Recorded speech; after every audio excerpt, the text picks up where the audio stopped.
Welcome to Leading with Curiosity. Command and control leadership is dead. We interview leaders, entrepreneurs, and executive coaches challenging old paradigms and fostering cutting-edge leadership. Here's your host, certified executive coach, Nate Leslie.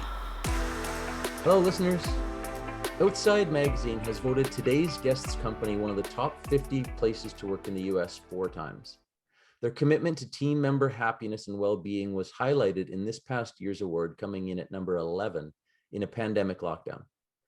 CampMinder runs extraordinary software and support for kids' summer camps, and CEO Dan Konigsberg is the company's founder. I'm a client of CampMinder's through one of my businesses, the West Coast Hockey Prep Camp, and the software and support we receive under Dan's leadership has revolutionized our ability to execute a world-class high-performance camp and has more than doubled the value of our business. I first came to know about Dan Konigsberg and his belief in the value of executive coaching after reading a post on CampMinder's blog. It was October 2020, after a summer of shut down camps all over North America and huge revenue losses. Here's a quote from his post. "Rather than seeking a rescuer to solve problems for me, I've learned a coach can help me identify opportunities to create my own solution. In this creator, challenger, coach triangle, I'm no longer focused on problems, but instead on desired outcomes. This leaves me feeling creative and empowered to work towards the goal I wish to achieve." We'll explore that a little later, Dan. Welcome to Leading with Curiosity. All right. Well, thank you for having me. I'm excited to have this conversation with you. Awesome. I want to jump right in. And I think the origin story and the CampMinder story is really powerful. So we're going to go there. And then we'll head towards the value you place on receiving executive coaching, and then the impact that that has on your leadership. Does that sound all right? Sounds perfect. Okay, right on. So you started CampMinder in 2001, before you'd even graduated college. Tell us that story. Yeah. I'm a lifelong camp guy. So my dad and my uncle actually went to the camp that I went to growing up in 1947. They were campers 1 and 2 when the camp first opened. Wow. It's Camp Tacahoe in Maine. Yeah. And it was kind of a foregone conclusion that I'd be going to camp. It turns out that my cousin Jeff purchased Camp Tacahoe in 1988. I was 8 years old in 1989. I was 9, my first summer at camp. Grew up at camp, became a counselor, and then became privy to the ways that they operated the business. And, this is a pretty extraordinary camp, Camp Tacahoe is. And I had a lot of experience with technology. I had created an award-winning website actually in high school and wanted to learn how to automate certain things. And this provided like this area where I could really imagine and dream and like create. And it was just really exciting for me to take what once was like these disparate spreadsheets of different pieces of information. Like these are my enrolled campers. These are my prospects. This is the transportation roster. This is the like the bunking arrangement. And it was all separate. And anytime somebody canceled, forget about it. You have to now like dig into 20 different spreadsheets, right? So yeah. I saw that idea. I actually started with the online staff application and imagined a way that staff applications could flow in off of the camp's website, go into an online system that all of the people involved in year-round administration could access. And at Tacahoe, they were in 3 different locations: Syracuse, New York, somewhere else in New Jersey, or I think Princeton, New Jersey, and then also in Armonk, New York. Yeah. So they could all access the same thing. And it just seemed really natural to me, and was too naive to realize what, this could turn into. Now here we are 20 years later. Wow. Gosh, it's just like someone who gets a job in a restaurant as the busboy, and then you become the server, and then maybe the bartender, and then maybe the manager. You started eating in the restaurant. You experienced every bit of a summer camp all around you and your family.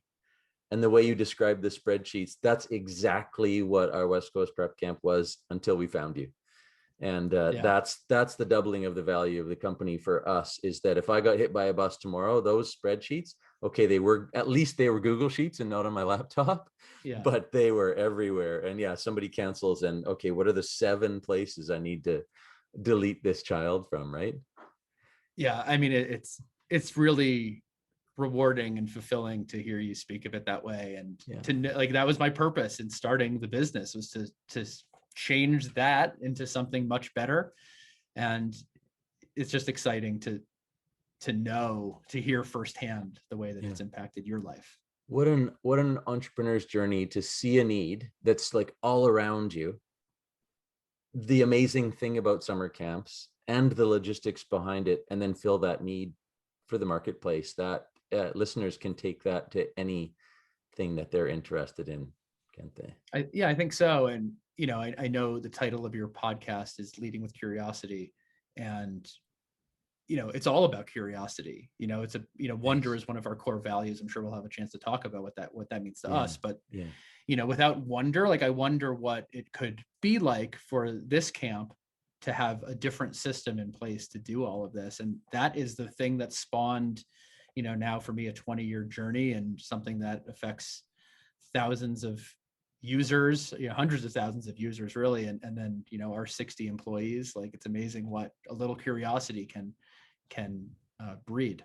Well, let's go there, because I loved Outside Magazine as a high school kid and beyond, and so that obviously caught my attention that they've recognized your organization 4 times. Tell us a little bit more about what makes CampMinder special and garners that kind of attention from a reputable outdoor magazine like that. Yeah, well, first, I'd be remiss not to share that when we got the first Outside Magazine recognition, it was probably the most exciting moment of my career.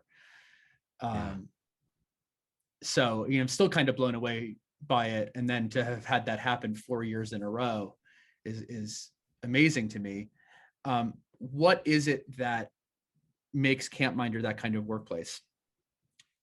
Well, I think first of all, there are two things that come to mind. First of all is core values centric leadership, like authentic core values leadership, not words on a wall that like you look at as you walk past them, but actually like leading by them and managing our performance against them. And I'd be happy to talk about what that means.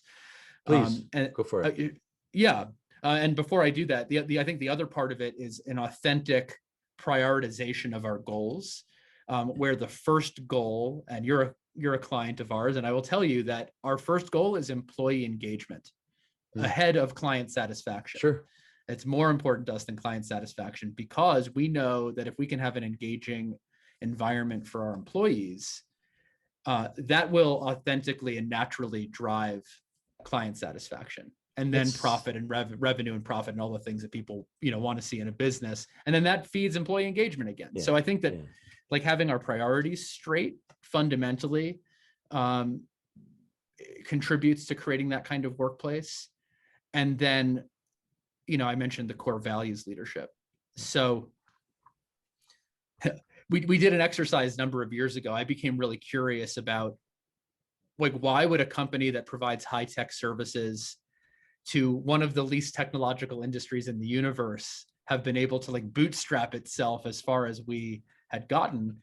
And it didn't make sense to me, except for the fact that I knew I was surrounded by truly awesome people at CampMinder who had helped to grow the business. Wow. And I knew there was something to unlock about the people that we had here. And in getting curious about it, we brought in a facilitator because we wanted to explore and figure out what are our core values. And we brought in a facilitator. He said, all right, you're going on a mission to Mars. Who's going with you? And we listed the people who we'd want to take with us. This is me and a couple other leaders on our team.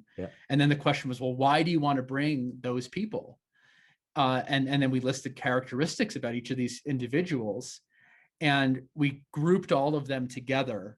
You ended up with 6 different categories of ideas that made the people on our team awesome. Wow. And realized that our highest performers, the people that we'd want to take to Mars with us to start a new colony of CampMinder, not to mention figure out how to get to Mars in the first place, right? All shared certain characteristics. And then we started to move our entire, HR process around aligning to those core values. I like to think of it as kind of a board game where, in this board game, it's like any board game where you roll the dice and you move your token forward a few spaces. Yeah. Like you land on a space in CampMinder world, and like you're confronted with a real world experience. Like, this is what's happened. Like, you're talking to the client who 2 weeks ago you gave the wrong answer to and set them off on the wrong path for a couple of weeks, and now they're like really annoyed, right? Like, so what do you do? And like in this game, you have 6 piles of cards where those cards are reflect the core values, and your job is to play the right card or cards for that real world experience. And that's actually how we do performance management here, is like, are you playing, for instance, the be admirable card 80% of the time or more in situations where you're called to be admirable? Wow. So on a quarterly basis, that's how like our employees grade themselves on that scale with each of our 6 core values, and our supervisors will have that. So what happens is, every company, you have your why, like your purpose, why you do what you do. We talked a little bit about that just now. Yeah. There's the what, we create software solutions that provide support for camps. Yeah. The core values are our how. Yeah. And when you can create organizational clarity about your how, and you set those as expectations, that I think truly something special happens organizationally and culturally. And that, I think that our employees, since they know what to expect, and they're surrounded by other people who share the same values, it creates a really rewarding and fulfilling workplace. Simon Sinek and his Golden Circle will be happy to hear you describe what you just did on the why, what, and how. So I love that story, that you're a group of great humans doing stuff, probably grew over time and suddenly realized, okay, we need to create some clarity. And from there, figured out what it is that you and the other leaders loved so much about the people you would take to Mars, and created the company values out of that group, rather than the other way around, which is likely very common for someone, starting out on a journey to start a business, to say, okay, I want these to be the values. Now I'll go hire for it. You had the opportunity to draw those values out of the great people you had, if I'm hearing you right. That's exactly right. Like, it was a process of discovery, uncovering what already was, instead of creating something new and then trying to align ourselves to it. It's truly, authentic and genuine here. This might be a plug for my industry, but what value did that bring in an outsider that really had no idea, and just let you be a participant and, hey, do this thing, here's the exercise? Can you talk about that? Yeah, I mean, there's so much that comes up for me when you ask that question, because even the curiosity to try to uncover the core values actually stemmed out of my having started working with an executive leadership coach maybe 6 months or a year prior to that. Yeah. So these segues are just coming to us naturally. Yeah, they're coming naturally. And now I've forgotten what question I'm trying to answer in the first place, because my mind is going all over the place. The value of an outsider. So in this case, an executive coach who knows nothing about your business and doesn't need to. So some of our listeners are very familiar. Some are just, listening with curiosity, like, what is this coaching thing about? So yeah, let's go there. What was coaching about for you? Well, I think, the precursor to all of this was that I was, I never went to CEO school. I started this out of college, right? And like, I had 30 some odd employees here. I didn't know what I was doing. Like, the company was probably going to fail if I continued to go down the road that I was on, because I didn't know how to lead a company that was at this scale that we were at. And we were having all kinds of problems. And I met somebody, actually, I didn't meet somebody. I was working with somebody at the time who was very close friends with, who is the person who is now my coach and has been for almost 7 years. Right. And he was like, well, Dan, maybe, I'm telling him, I don't know if I can do this anymore. Like, I'm gonna lose my mind, because this is just way too hard. And he said, he framed it as, maybe give yourself a gift and meet my friend Steven. Wow. He's an executive leadership coach, really insightful person. And let's see what comes out of it. So let's give Steven some props. You can tell us his full name, and his name is Steven Morrow. Yeah. His website, I'm going from memory here, but I'm pretty confident, is stevenmorrowleadership.com. He is and I'm very open about this. I've shared with many people, like, just one of the greatest gifts I've ever had in my life is meeting Stephen. He really changed my life.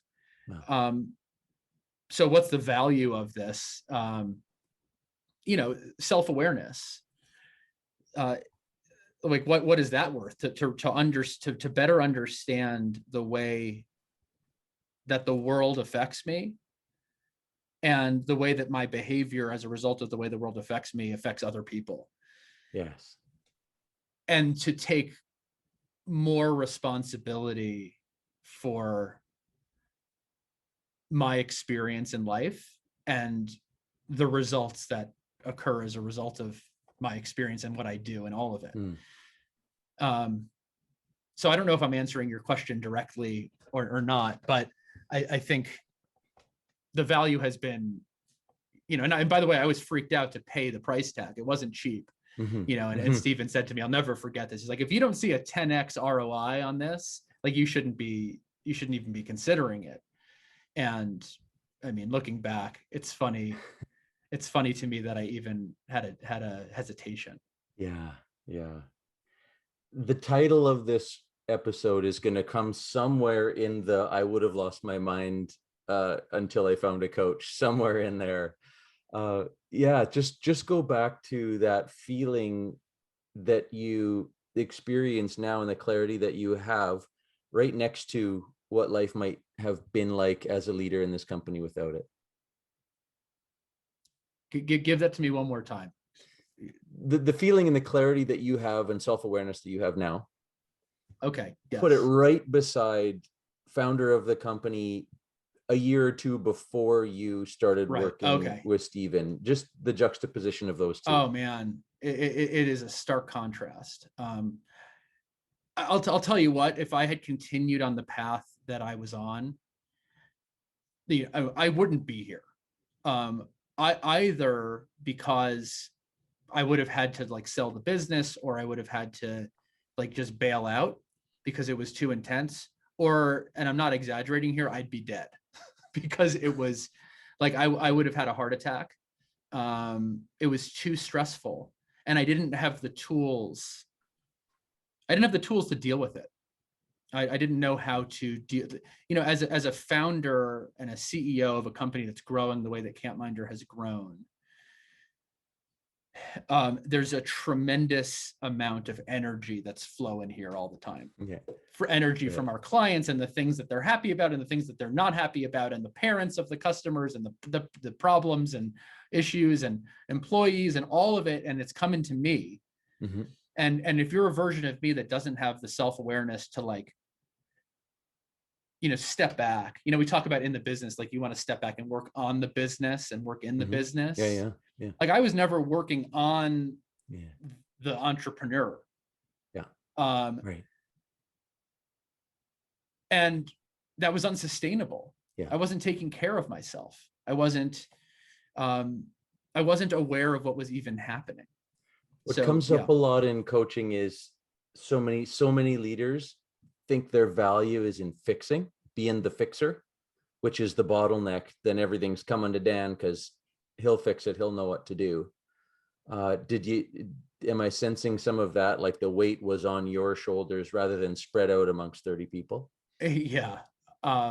Yes. I mean, the short answer is yes. And the longer answer is, I didn't have an executive leadership team at that time.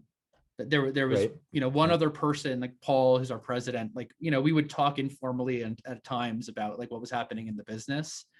But, now we're talking about, I'm surrounded by a team of 7 other people who are better at their areas than I am. And the coaching was what kind of led to the awareness. Like that was something that I needed.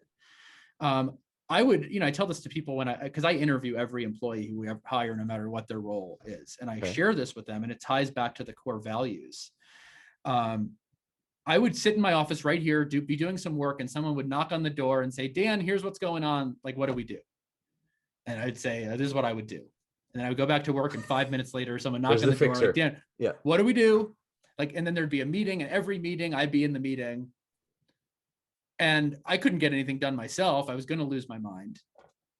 And the core values, like you talk about the how, by getting clear about articulating those core values and what they mean, that's the filter I run everything through myself. So if I can empower everybody else with core values and what they mean and how I process issues and situations and how I come to my decisions, well, then it's much more powerful to have a team of 60 people who all understand our why, who all understand our what, and all understand our how, making decisions themselves to move us in the direction that we're trying to go.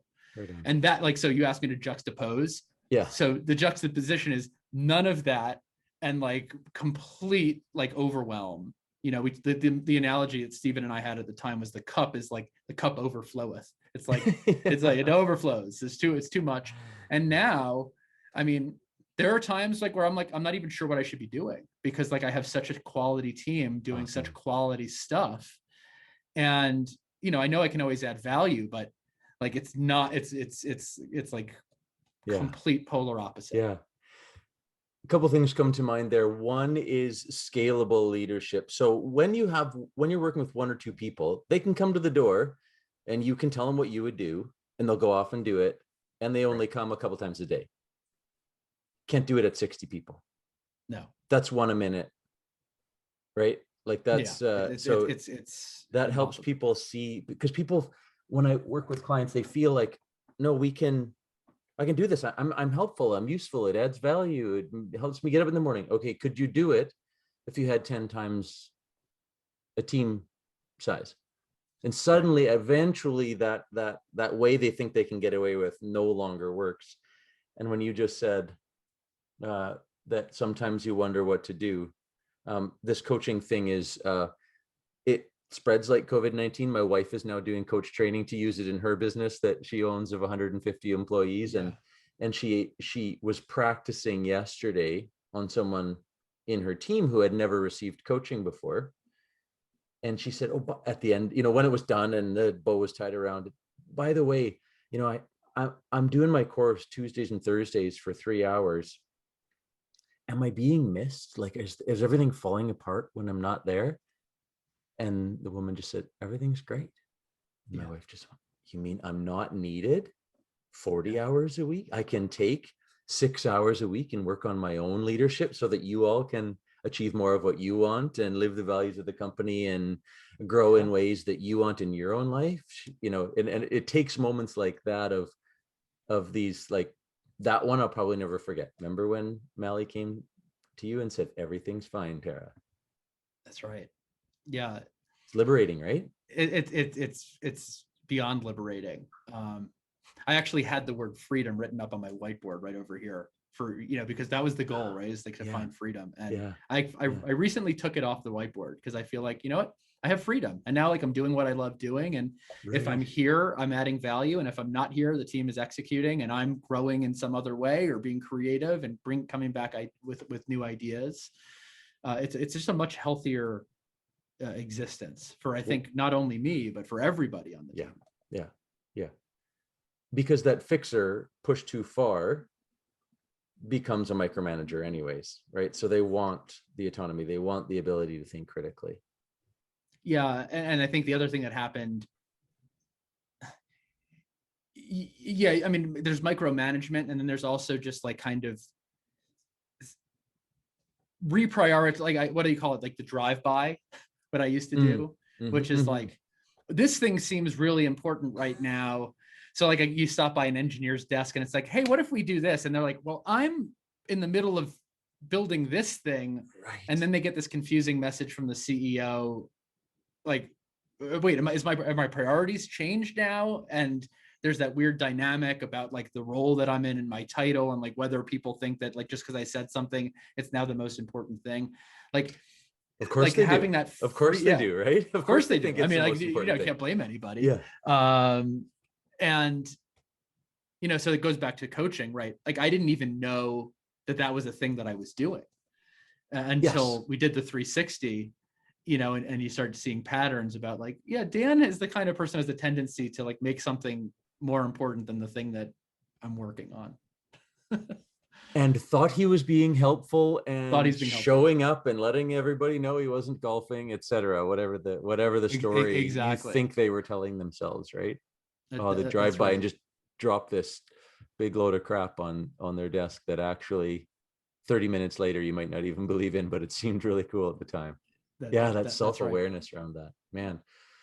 I know I did want to talk about the impact of receiving coaching on the way you interact with people. That's a great example tactically, and that self-awareness. What about the words you use and how you speak to people and the number of question marks you use instead of sentences that end in periods, etc.? Like, how is it influencing your delivery with your team? Yeah, it's a great question, and I think that as a founder and as a CEO, there comes this like feeling, and I don't think it's unique to me. I think that I've heard other entrepreneurs say the same thing, that like, I'm supposed to know the answer to everything, and I understand exactly what's going on here. And not going to be one to claim that I know the truth, because I don't. But I think the truth is much closer to flipping that on its head, where like, I know very little, and my job is to ask a tremendous number of questions so that I can understand. Again, you know, I mentioned that we have a core value of wonder at CampMinder, and you know, to me that means seeking to understand with openness and vulnerability. Openness being like, you know, I'm open to hearing whatever I'm going to hear, and vulnerability meaning whatever I'm going to hear might be against what I think is the right thing to do, and I have to be willing to be wrong. I have to be okay and accepting of being wrong.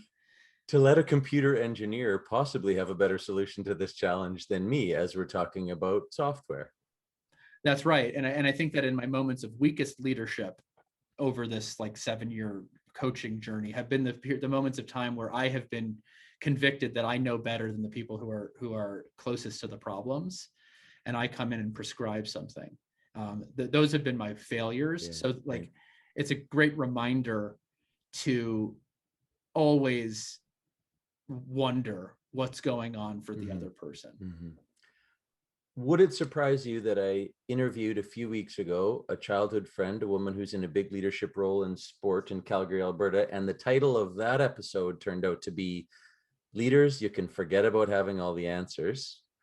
And another one, I work with a company that I partner with a company that does 360 and workplace engagement and high performance culture assessments and the coaching around it, the Supporting Lines Institute. And with founder Jeff Smith, that one is the key to leadership is values. And that is running through, those two things are running through this conversation in a way that gets me excited, leads me to my next question. When you learn it and you hear it, you and I are speaking the same language right now, and it's given me a lot of energy and optimism for future of leaders. And it makes so much sense once you know it. And what is it about humans that this awareness for many leaders and business owners doesn't exist? They don't know it till they know it. Yeah, it's painful. I mean, like, yeah, like I would say to, if you're not willing, I mean, I think that people have a tendency to want to try to avoid pain. And, you know, like, and I don't want to like this, for people who aren't willing to confront their own stuff, like, this is like, coaching is not the way, but you're also never going to achieve your potential. So, you know, I had to be willing to look at a list of, you know, people said, you know, I'm a nice guy, right? And people like me, you know, even at the 360 at the very beginning. And there was a whole long list of things that people really enjoyed about working at CampMinder and my leadership. But nice. There was also, you know, an equally long list, if not a longer list, of like the things I didn't realize about myself and the ways that that was making my team feel. Yeah. And as somebody who cares a lot about other people, it was painful to take that in and be like, wow, like my habits, like my automatic behaviors, like we all grow up in our families and our households, and like we're surrounded by our parents and our siblings or our schoolmates or whatever. And like, we find ways to cope. And then we find ourselves as this like 30-year-old now, grown-up kid who now has these patterns ingrained in us, and like we respond to situations automatically. And then, well, that was me. It's every leader who doesn't take the time to go in and understand what's happening inside. So I don't remember what question I'm answering, but the thing that's coming up for me is like, well, I think you're saying like, why it's crazy that like so many people don't do this. Well, I think part of it might be in, first of all, not understanding that this is a thing that you can even do and that there's value here. Right. And secondly, maybe avoiding the truth about certain things. And like we all have these egos, these stubborn egos that my coach or Stephen wisely said, like we spend the first 30 years of our lives building up our egos and then the rest of our lives tearing them down. Oh, wow. Love that. You and I have buddies, I'm sure, who would say at least at the outset, they don't like to talk about their feelings. Yet they all love to feel great. Right? I don't want to talk about the stress and all these little behaviors that I might be doing that are making me crazy and making my colleagues crazy and like making me carry the world on the shoulders. And I would love it if I didn't feel that way, and that's like, wouldn't it be great to not have all these feelings that are, bugging me, but I'm not going to deal with them. I'm not going to do anything about them. Yeah, exactly. I'm going to bring this to a close, Dan. This is going to be awesome. I'm going to revisit this conversation myself because there's just been so much leadership gold in it. And the fact that it's connected to coaching is exactly what fuels me to put my feet on the floor in the morning and my head on the pillow at night. Didn't realize until doing my research that you were a New York City guy, and I see Flatiron behind you there. I got my sport coaching start in New York City at Nightingale, Bamford, and St. David's, and St. Thomas Choir School, and Riverbank State Park, and coaching against your Horace Mann alma mater. So it's kind of fun for me to have like a really meaningful conversation with someone who, just experienced that whole sport culture on the East Coast. And just, I'm a nostalgic guy, so I like those New York connections. For me, it was a big time in my life. That information is entirely for me to say out loud and has nothing to do with you or the listeners. It's all good. You got me thinking about New York sports, and I'm really excited that the Knicks are finally good again. I don't know if anyone's ever said that in a long time. I'm going to leave with one question. So you took freedom off the whiteboard. What's the next word that needs to go up there? Wow. That is a really good question. And I am not sure I'm going to be able to figure that out in 30 seconds, but let me see if I can go inside for a minute.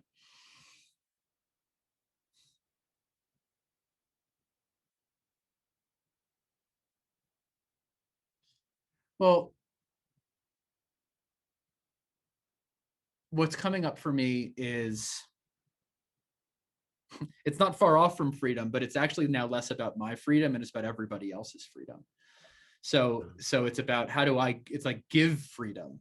Like how do I impart, this is going to be a lifelong journey for me, this leadership thing. Yes. But I've learned a lot, and it's said that a leader's most important responsibility is to develop other leaders. So it feels important to me to be able to impart some of this onto the other leaders on my team, of which there are many, to help give them the gift of freedom. So that's what's coming up for me. The students becoming the teacher. I love it. Thanks for your time, Dan. I hope so. Yeah, thanks so much, Nate. I really enjoyed the conversation. Thanks for listening to Leading with Curiosity. Please share, follow, and rate the show so that other leaders can make positive change in the world. Connect with Nate at nateleslie.ca. And remember, the brain behaves very differently when encouraged to think rather than told to listen.